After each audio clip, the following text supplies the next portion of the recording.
Welcome to the Learning Pines YouTube. We hope this video helps. In this video, I will explain how to make pancakes Guyanese style. First, let's gather our ingredients. You'll need 1 1/2 cups of all-purpose flour, 2 tablespoons of sugar, 1 teaspoon of baking powder, and a 1/4 teaspoon of salt. For the wet ingredients, have 1 large egg and 1 cup of milk ready.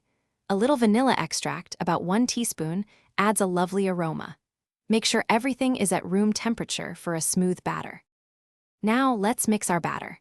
In a large bowl, whisk together the flour, sugar, baking powder, and salt until well combined. In a separate bowl, beat the egg, then stir in the milk and vanilla extract.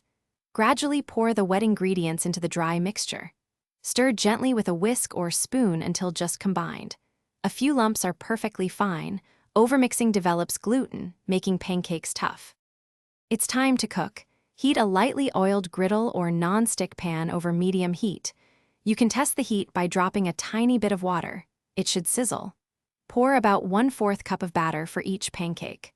Cook for 2 to 3 minutes on the first side, or until bubbles appear on the surface and the edges look set. Flip and cook for another 1 to 2 minutes until golden brown. Your delicious Guyanese pancakes are ready. Serve them warm with your favorite toppings. Many enjoy them simply with a drizzle of maple syrup, fresh berries, or a dusting of powdered sugar. Some even prefer a savory option with cheese. These pancakes are perfect for breakfast or a delightful snack. Remember to check the description for a link to some amazing darn tough socks and other great deals. Enjoy your homemade Guyanese treat. Thanks for watching. Consider subscribing if we helped you.